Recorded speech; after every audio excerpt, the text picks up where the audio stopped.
आज देश वीर बाल दिवस मना रहा है। अभी वंदे मातरम की इतनी सुंदर प्रस्तुति हुई है। आपकी मेहनत नजर आ रही है। साथियों, आज हम उन वीर साहिबजादों को याद कर रहे हैं जो हमारे भारत का गौरव है, जो भारत के अदम्य साहस, शौर्य, वीरता की पराकाष्ठा है। वो वीर साहिबजादे जिन्होंने उम्र और अवस्था की सीमाओं को तोड़ दिया, जो क्रूर मुगल सल्तनत के सामने ऐसे चट्टान की तरह खड़े हुए कि मजहबी कट्टरता और आतंक का वजूद ही हिला गया। जिस राष्ट्र के पास ऐसा गौरवशाली अतीत हो, जिसकी युवा पीढ़ी को ऐसी प्रेरणाएं विरासत में मिली हो, वो राष्ट्र क्या कुछ नहीं कर सकता। साथियों, जब भी 26 दिसंबर का ये दिन आता है तो मुझे ये तसल्ली होती है कि हमारी सरकार ने साहिबजादों की वीरता से प्रेरित वीर बाल दिवस मनाना शुरू किया। बीते 4 वर्षों में वीर बाल दिवस की नई परंपरा ने साहिबजादों की प्रेरणाओं को नई पीढ़ी तक पहुंचाया है। वीर बाल दिवस ने साहसी और प्रतिभावान युवाओं के निर्माण के लिए एक मंच भी तैयार किया। हर साल जो बच्चे अलग अलग क्षेत्रों में देश के लिए कुछ कर दिखाते हैं, उन्हें प्रधानमंत्री राष्ट्रीय बाल पुरस्कार से सम्मानित किया जाता है। इस बार भी देश के अलग अलग हिस्सों से आए 20 बच्चों को ये पुरस्कार दिए गए हैं। ये सब हमारे बीच में है। अभी उनसे काफी गप्पे गोष्ठी करने का मौका मिला और इनमें से किसी ने असाधारण बहादुरी दिखाई है, किसी ने सामाजिक सेवा और पर्यावरण के क्षेत्र में सराहनीय काम किया है। इनमें से कुछ विज्ञान और टेक्नोलॉजी में कुछ इनोवेट किया है, तो कई युवा साथी खेल, कला और संस्कृति के क्षेत्र में योगदान दे रहे हैं। मैं इन पुरस्कार विजेताओं से कहूंगा, आपका ये सम्मान आपके लिए तो है ही, ये आपके माता पिता का, आपकी टीचर्स और मेंटर्स का, उनकी मेहनत का भी सम्मान है। मैं पुरस्कार विजेताओं को और उनके परिवारजनों को उज्जवल भविष्य के लिए अनेक अनेक शुभकामनाएं देता हूं। साथियों, वीर बाल दिवस का ये दिन भावना और श्रद्धा से भरा दिन है। साहिबजादा अजीत सिंह जी, साहिबजादा जुझार सिंह जी, साहिबजादा जोरावर सिंह जी और साहिबजादा फतेह सिंह, छोटी सी उम्र में इन्हें उस समय की सबसे बड़ी सत्ता से टकराना पड़ा। वो लड़ाई भारत के मूल विचारों और मजहबी कट्टरता के बीच, वो लड़ाई सत्य बनाम असत्य की थी। उस लड़ाई के एक और दशम गुरु श्री गुरु गोविंद सिंह जी थे। दूसरी ओर क्रूर औरंगजेब की हुकूमत थी। हमारे साहिबजादे उस समय उम्र में छोटे ही थे, लेकिन औरंगजेब को, उसकी क्रूरता को इससे कोई फर्क नहीं पड़ता। वो जानता था उसे अगर भारत के लोगों को डराकर उनका धर्मांतरण कराना है तो इसके लिए उसे हिंदुस्तानियों का मनोबल तोड़ना होगा, और इसलिए उसने साहिबजादों को निशाना बनाया। लेकिन साथियों, औरंगजेब और उसके सिपह सालार भूल गए थे, हमारे गुरु कोई साधारण मनुष्य नहीं थे। वो तप त्याग का साक्षात अवतार थे। वीर साहिबजादों को वही विरासत उनसे मिली। इसीलिए भले ही पूरी मुगलिया बादशाहत पीछे लग गई, लेकिन वे वो चारों में से एक भी साहिबजादे को डिगा नहीं पाए। साहिबजादा अजीत सिंह जी के शब्द आज भी उनके हौसले की कहानी कहते हैं। नाम का अजीत हूं, नाम का अजीत हूं, जीता ना जाऊंगा, जीता भी गया तो जीता ना आऊंगा।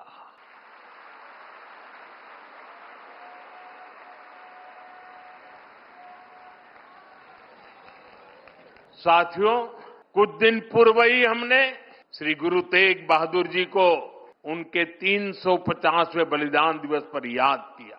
उस दिन कुरुक्षेत्र में एक विशेष कार्यक्रम भी हुआ था। जिन साहिबजादों के पास श्री गुरु तेग बहादुर जी के बलिदान की प्रेरणा हो, वो मुगल अत्याचारों से डर जाएंगे, ये सोचना ही गलत था। साथियों, माता गुजरी, श्री गुरु गोविंद सिंह जी और चारों साहिबजादों की वीरता और आदर्श आज भी हर भारतीय को ताकत देते हैं, हमारे लिए प्रेरणा है। साहिबजादों के बलिदान की गाथा देश में जन जन की जुबान पर होनी चाहिए, लेकिन दुर्भाग्य से आजादी के बाद भी देश में गुलामी की मानसिकता हावी रही। जिस गुलामी की मानसिकता का बीज अंग्रेज राजनेता मैकाले ने 1835 में बोया था, उस मानसिकता से देश को आजादी के बाद भी मुक्त नहीं होने दिया गया। इसलिए आजादी के बाद भी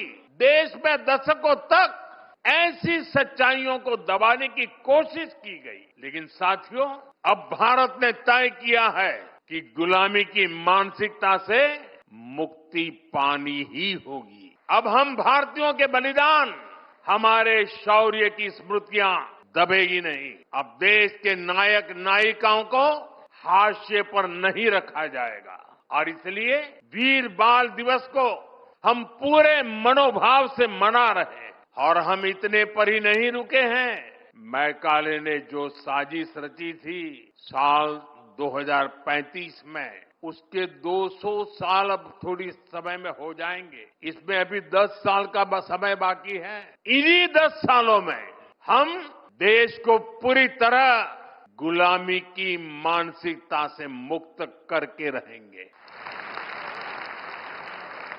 140 करोड़ देशवासियों का एक संकल्प होना चाहिए, क्योंकि देश जब इस गुलामी की मानसिकता से मुक्त होगा, उतना ही स्वदेशी का अभिमान करेगा, उतना ही आत्मनिर्भरता की दिशा में आगे बढ़ेगा। साथियों, गुलामी की मानसिकता से मुक्ति के इस अभियान की एक झलक कुछ दिन पहले हमारे देश की पार्लियामेंट में भी दिखाई दी। अभी संसद के शीतकालीन सत्र में सांसदों ने हिंदी और अंग्रेजी के अलावा दूसरी भारतीय भाषाओं में लगभग 160 भाषण दिए। करीब 50 भाषण तमिल में हुए, 40 से ज्यादा भाषण मराठी में हुए, करीब 25 भाषण बांग्ला में हुए। दुनिया की किसी भी संसद में ऐसा दृश्य मुश्किल है।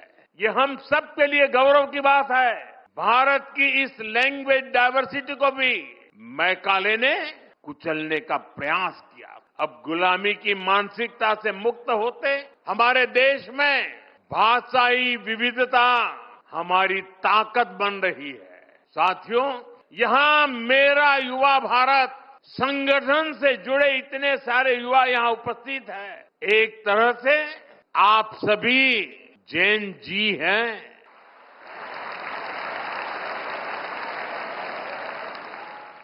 जैन अल्फा भी है।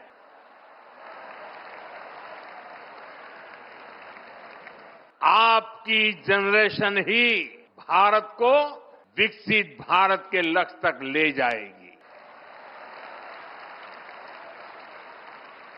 मैं जैन जी की योग्यता, आपका आत्मविश्वास देखता हूं, समझता हूं और इसलिए आप पर बहुत भरोसा करता हूं। हमारे यहां कहा गया है, बालादपि ग्रहीतव्यम युक्त मुक्तम मनीषी भी, अर्थात अगर छोटा बच्चा भी कोई बुद्धिमानी की बात करे तो उसे ग्रहण करना चाहिए। यानी उम्र से कोई छोटा नहीं होता और कोई बड़ा भी नहीं होता। आप बड़े बनते हैं अपने कामों और उपलब्धियों से। आप कम उम्र में भी ऐसे काम कर सकते हैं कि बाकी लोग आपसे प्रेरणा लें। आपने करके दिखाया है, लेकिन इन उपलब्धियों को अभी केवल एक शुरुआत के तौर पर देखना है। अभी आपको बहुत आगे बढ़ना है। अभी सपनों को आसमान तक लेकर जाना है। और आप भाग्यशाली हैं। आप जिस पीढ़ी में जन्मे हैं, आपकी प्रतिभा के साथ देश मजबूती से खड़ा है। पहले युवा सपने देखने से भी डरते थे, क्योंकि पुरानी व्यवस्थाओं में ये माहौल बन गया था कि कुछ अच्छा हो ही नहीं सकता। चारों तरफ निराशा निराशा के वातावरण बना दिया गया था। लोगों को यहां तक लगने लगा कि भाई मेहनत करके क्या फायदा है। लेकिन आज देश टैलेंट को, प्रतिभा को खोजता है, उन्हें मंच देता है। उनके सपनों के साथ 140 करोड़ देशवासियों की ताकत लग जाती है। डिजिटल इंडिया की सफलता के कारण आपके पास इंटरनेट की ताकत है, आपके पास सीखने के संसाधन है। जो साइंस, टेक और स्टार्टअप वर्ल्ड में जाना चाहते हैं, उनके लिए स्टार्टअप इंडिया जैसे मिशन है।